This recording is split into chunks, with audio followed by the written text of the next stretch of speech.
and welcome to Stretford Paddock. This is Agree or Disagree, the show where we all come up with a big idea and then fight it out. And today we're talking about Manchester United's player of the season so far. And today's contestants have had a bit of a switch up. Jay usually hosts, but today he's getting stuck in. He's getting his teeth sunk right in to player of the year. Jay Marty, of course. How are you, Jay? I'm good, bro. I am. Yeah, because you spat your dummy out because you didn't win last week, didn't you? So you said, I'm not taking part anymore. You can deal with it. It didn't happen like that. It's nice to see you. Chels, how are you? Yeah, good, thanks. Yeah, good to be back again. Good to have you. And Lauren, of course, good to have you as well. How are you feeling? I'm ready to debate. Your voice sounds like it's ready to debate. You've got a lot in the tank voice-wise. Is that, what's that about? I feel like Kenneth, who smokes 80 a day. Yeah. This is from over-cheering at the weekend, isn't it? Yeah. If you can call it over-cheering. I think the correct amount of cheering. So today we're going to be talking about Manchester United's player of the year so far. It's a nice time to do it when there actually is players that you want to praise and support and talk about how good they are. If we're doing this a month or so ago, it might have felt a little bit like, well, can we pick no one? However, there seems to actually be a decent number of options. So each person will have a person that they think should be player of the year. You will have a 1 minute time for your opening statements. Then we'll debate it as a team, and then there'll be 30-second closing statements. Does everyone understand? Yeah, yes. There's also going to be a poll in the YouTube comments, so make sure you get your thoughts in on who you think is our player of the year so far. Player of the season so far, should we say, because obviously the year is only 6 weeks old. Now, Jay, I'm going to start with you. Okay. Ooh. Because you've exited the presenter's booth for this one. Yeah. And you've decided to put your head above the old parapet. I love that. And you think you've got a bit of a chance, do you? I mean, I think so, yeah. Am I going to start now with my... We'll see. First of all, sorry, I didn't tell know. us who you think it should be the player of the year. Senna Lomans. Senna Lomans? Yeah. And you have 1 minute to tell us why. I think when you look at how difficult it is to come into Manchester United as a goalkeeper, we've seen it with Onana, we've seen it with Bayern, even to a degree with David De Gea in his last season. It's a struggle. And one of the biggest compliments I can give Senna Lomans is I don't think about him much. I don't worry about him. I'm not concerned when we get a corner, or when the opposition gets a corner. I'm not concerned when they're attacking what the goalkeeper going to do. And going back this season, if you look at that Arsenal game, and I liked Alex Bayern, but he always had one in him, and he cost us the game in that game. He had another ropey one against Fulham as well. And then you think, okay, well, the manager's been saying Andre Onana's going to be the keeper, brings him in for the Grimsby game. He's a catastrophe. Senna Lomans comes in, does well straight away. You think Sunderland clean sheet, his debut. People might look at it and go, he hasn't got loads of clean sheets, but that doesn't tell you the full story, because David De Gea had, I think, was it 16 clean sheets in his last season, and we all agreed he had a few wobbly moments. I think Senna Lomans has come in, young goalkeeper, and just quieted all the noise, and he's one of the big reasons, both under Amorim and beyond Amorim, under Carrick, that we've had a decent season so far. There you go. 0 seconds left. Well done. Nicely done. Chels, we'll come to you next. We'll just go around this counterclockwise. Yep. Who do you think should be player of the season, first of all? So, obvious answer, I think, for me, I've gone for Bruno Fernandes. Bruno Fernandes, okay, and you have 1 minute to tell us exactly why. So, my player of the season is Bruno Fernandes. Might be the obvious choice, but to be honest, I don't think we would be where we are right now and in previous seasons without Bruno Fernandes. He's got 12 assists in the Premier League. He is on track to beat that all-time record of 20, and I think it is a really big possibility. And in fact, that doesn't tell you how instrumental he is to that team. I don't know what does. He's got 6 goals as well, which is second tied. Obviously, Mbeumo is first, but 6 goals as well, so he can create in that midfield. He's a big pillar of that midfield and the team, scores goals and assists, and I just think he's a perfect all-rounder. Now, I think we've had the best from him in the past few games under Carrick. He's been in his preferred position, and he's really shined in that position. But even under Amorim, when he wasn't playing, and he was playing too deep, and he was playing in not his preferred position, he still made an impact. And obviously those goals and assists haven't just come in the last 4 games. He's always there. He's barely ever injured, apart from that one injury a couple of months ago. And I just think he's a reliable player. He's a leader. And I don't think we would be fighting for the Champions League where we are without him. Very nicely done. 59 seconds. Good stuff. and a captivating argument as well. I'll take it. Unlike some others we've had so far. Racist. Bruno and Lomans are both white, so that's stupid. Idiot. Lauren, before we get into your minute, tell me who your player of the season so far is, please. It's going to be Casemiro. Casemiro, yes. Right. You have 1 minute to give us your case. I personally think Casemiro is our player of the year at the minute because, firstly, at the end of last season, everyone wanted him sold. And currently, I do think he is the best player on our team. I think he's completely steadied that midfield.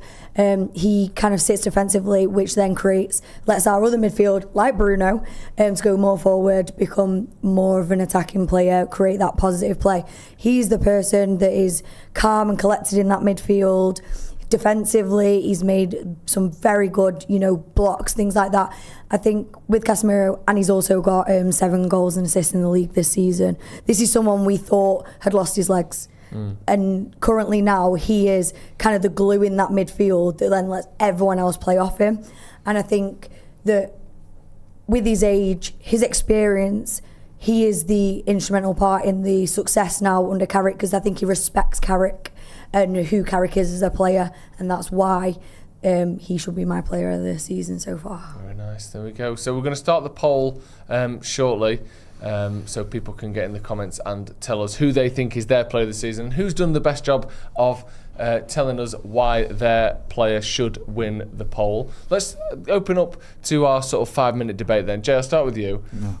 I know you said obviously the clean sheets thing specifically isn't Lomond's fault, but the fact that United's defence generally has been poor, do you think Lomond has done enough to sort of overcome that and stand up above what has been a pretty poor defensive performance from United this season? Yeah, because I think in a lot of those games where we drop points, he actually stops us losing those games. I remember, I might be getting my games mixed up. There was one at Old Trafford. Was it the Wolves game where it was a horrible result, but it would have been a lot worse if it wasn't for some of the saves he did. And it was a time when we were almost giving up, but he kept going, he kept pulling off saves that actually stopped what was a poor result from being a shocking one. And if at the end of the season we look at it and we go, we're in the Champions League by a few points or 1 point, whatever, we'll look back and think of the signing of Senna Lomond's being a big part of that. And I love Bruno Fernandes and Casemiro, and I agree with both what you've said. They're amazing players. And I think you see there's a drop-off when Casemiro leaves the pitch. There's a drop-off when Bruno Fernandes has moved position. I'll tell you what, there's a bigger drop-off if you was to swap Senna Lomond's for Ali Bayandé. I'm sorry, I genuinely believe that. I think it was just a catastrophe that reverberated through the entire team. The defence looked shaky, the fans were shaky.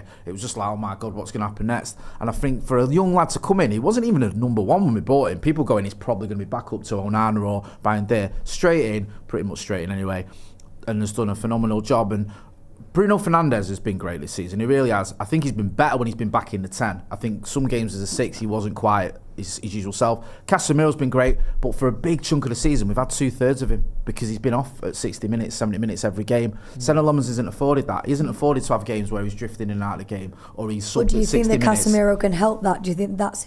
No, he can't. So No. then I don't think that should diminish him being player of the Well, he season. can help it in a way, because if he's a bit goosed in some games, that's, it's no one else's fault. I'm not having to dig at him, it's just natural, innit? But there was games where he had to be taken off, and it was kind of a thing like almost every week. Every week Casemiro was coming off, and I'm not trying to denigrate him for that. It was just he's 33, he can only do so much. But the keeper plays 90 odd minutes every single game. But then again, and since so his does debut, he's Bruno. done that. So does Bruno. I think most things come through Bruno Fernandes, and I think if we didn't have Bruno Fernandes in that midfield, I think we'd be stuffed, because I just think he's the most creative player in our team, and creates, obviously, again, assists, creates a lot of goals, scores a lot of goals, and I just do not think that we would be in the position. I think we'd be a lot lower down the table if we didn't have Bruno. I think the midfield struggle when Casemiro's not on the pitch. If you've got Agate there, he's not creating the passes to Bruno. When you talk about drop-offs, obviously you mentioned Lomond's would be a massive drop-off to Bayandé, but there's no real expectation that people don't rotate keepers unless it's a cup competition or whatever, and we haven't had any of them. So obviously he just can play every game. Typically with outfield players you would maybe expect a bit more rotation.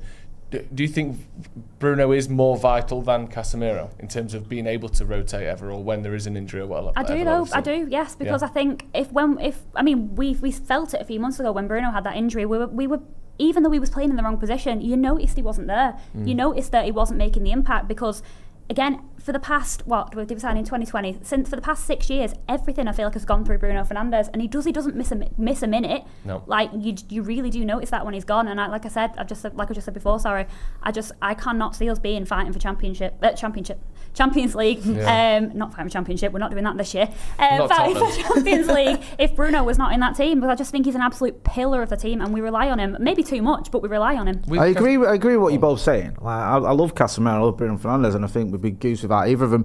One of the reasons that I think Senna Lomond deserves a shout is because Bruno Fernandes is playing as well as I expect him to. He's mint, and he's playing like that. Casemiro's one of the best defensive midfielders in the history of the game. Well, he wasn't last season, and I think he's turned it around. You know what I mean? But he was the season before, and also last season he was in and out of the team, and he had a couple of bad games, and then that was it. Everyone gave up after him after the Brentford game a few seasons ago, if you remember, when he was subbed at half-time. Yep. His legs have gone. I think Standout has come in and just been a surprise. I didn't expect him to be as good as he is. And I think even last night, look at some of the saves he pulls off. It's not his fault they scored. I don't think that's his fault he didn't get a clean sheet. I just think he's someone that has just been a massive surprise, very reliable, and I wasn't expecting it. And I think he contributes as well with his distribution, whether it's going long, whether it's going short. He's mixed it up under Carrick. Carrick's asking him to play a bit more out the back than perhaps he was at times under Ruben Amorim. And I think he's played well for both managers. With Casemiro, you mentioned about it being a bit of a surprise. I think Lomans is because he's young, but Casemiro, usually you think that downward trajectory only goes one way after 30. Do you think that part of why he seems like he's so good is because it's just a bit better than we thought it was going to be? No, because I do actually genuinely believe that he has been one of our most pivotal players in this season, and I think we wouldn't be probably, or our midfield wouldn't be as confident right now if Casemiro wasn't in the team. If we had a Garte constantly there like Casemiro is, we would not be in the same position we are now. And there we go. That's our 5 minutes done. All very well said. They're all very good players. Yeah. And I think for different reasons, they all deserve to be in with the shout. I think Bruno has just missed a consistency. He's doing it again, isn't he? And you almost get kind of, not bored or kind of... I think we get a little bit kind of complacent with Bruno. We rely on him. You forget and just sort of accept, he's going to be amazing again because that's what he does. Like Rooney was the same, where at times you want to look elsewhere because what's the new shiny thing? You take advantage of how good actually, they are. Bruno's just been a world-class player once again. And Lomans, like you said, he's been fantastic, and we didn't even know if he'd be a starter, let alone, I think, one of the most consistent keepers in the league since he joined. And obviously Casemiro, the kind of fairy tale story of him leaving on a high after looking past it 2 years ago, I think he definitely deserves a shout. A couple in the comments of other players that maybe deserve some honourable mentions before we go to our closing arguments. People talking about and Burmo obviously is a big one. He is the current top scorer. Yeah, he was going to be my choice, to be honest with you. Scored against Liverpool, Arsenal, City and Spurs as well. He's scored in a lot of big games. He's done very well on that front. A couple of the names, but no one that's really kind of forced their way to the top. Luke Shaw mentioned a couple of times, but I think that's mostly because people are surprised he's playing. Oh, yeah, true. He's had a good season. To be fair, not too bad. By turning up. Right, let's do our closing arguments then. Yeah. It's all been out here. It's all out in the open now. Nowhere to hide. You've heard what everyone's had to say, Jay. You've got 30 seconds. Remind us why Senna Lomans is the player of the season so far for you. Well, you get asked your favourite Oasis song, whatever, and you go, mine's Wonderwall. Or do you know what I mean? What's your favourite film? The Godfather. It's like, who's your favourite player? The captain, the one that gets the goals and the assists. Yeah, who's your best midfielder? Oh, the one that's won 5 Champions Leagues. Wow, shock. Oh my God, calling me amazed, yeah. Or the 23-year-old Belgian kid who, when he was signed, he had like Paul Scholes going, why are we not getting Donnarumma? Why are we not breaking the bank? Why have we got this unknown player who's come in and absolutely smashed it and is a big part of the reason we're going to win title number 21? What is your favourite Oasis song, by the way? Slide Away. and your favourite film? Weekend at Bernie's. Supersonic. I don't know. Dead Man's Shoes. Oh, yeah, that's a good film, to be fair. I'm going to change it up a bit, Lauren. Okay. You've got 30 seconds to remind us why Casemiro is the player of the season so far. Because originally everyone wanted to sell him, and I think currently he's one of the most integral parts of our midfield. He lets everyone else in front of him create that play. Defensively, he's very good. He's scored some unbelievable goals, by the way, this season that just get the fans excited. And I know sentimentally a lot of people kind of want him to stay another year, but I think this is his last year. He's been one of our best, and let him go out on a high. Love that. Very good. Succinct. And finally, Chels. Bruno Fernandes. Manchester United's captain. I'm going to say United legend. I'm going to say it. Legend. Why do you think he is the player of the season so far? Controversial. Well, I didn't feel the need to go for a hipster choice. I wanted to go for the obvious choice because it is the obvious choice, but it's the obvious choice for a reason, because Bruno Fernandes is an integral part of our team, and I can tell you that if he was not in that team this season, if he was out injured for months, touch wood, we would not be in the position we're in now. He's a leader, he's a goal scorer, he's a playmaker, he assists, he's just the all-round player, and he is one of the best in the world to do it, in my opinion. There's no doubt in his talent, there's no doubt in his reliability, and that is why I think Bruno Fernandes is my player of the year. Very nicely done. And the poll will be closing right now. Get it closed, Ben. Look at this. The answers are going to pop up in the chat. I'm not looking, I can't see. I used to be able to see, but I can't. Pressure's on, man. So we're going to go through and reveal who's won I can't even read that from me. today's poll. Player of the season so far. In third place, with 19% of the votes, is Lauren and Casemiro. I knew it was coming. Wow. I had one win. On the radar. In second place, with 26% of the votes, is Senna Lomans and Jay, which means with 55% of the vote, Chels wins. Bruno Fernandes, Well done. player of the season so far. It is, like you said, It pays to go for the obvious choice. it pays to go for the Yeah. obvious choice, It's doesn't a it? fair win now, I can say that. a I mean, the fair main win. thing is it Thanks, didn't come Bruno. last. No. Do you know what I mean? I That would be embarrassing, wouldn't it? a player who's mint and amazing and end up last with, Wow. with me argument, that'd be... Cheers, see you Unreal. never. Tom Bailey with a nice way of summarising it, I think. He said, is Casemiro the best CDM in the world? No. Is Lomans the best keeper in the world? No. Is Bruno the best number 10 in the world? Yes. Yes. Yeah, that's And fair. maybe That's fair, do you that. know a what? nice That's way a to win. really If you good want to look at it like argument. that, I completely Yeah. agree. And, not that Casemiro and Lomans are too far off, but No, you can't argue with Bruno that, is to the be best fair. number 10 in the world, isn't it? He is. Right, that's going to be all from us tonight. We're back later on with Stretford Paddock Live. Me and Jay will be here. And we're going to be here at the conclusion of the games. Yeah, So should we what, wait till the 10? Scouts has finished at quarter? So we'll do 10:15 till 11:15. Love that. We'll be here at 10:15 to make sure you stay tuned for that. Hopefully, there'll be some nice losses. City losing, Liverpool losing, and we can really rub their noses in it. Thank you, Lauren, as always, for coming Thank on. you. Thank you, Chelsea. Well, and Thank you. congratulations. Thank you Thanks, very Jay, much. for Thank trying you. your best. But maybe actually I'll take that seat again next Yeah, week and you actually should. give it the bloody respect that it deserves. I came second, which, considering I had the hardest choice, isn't that bad. What they were, first the worst, second best. So the one with the hairy chest. That's why I was covered. See you later.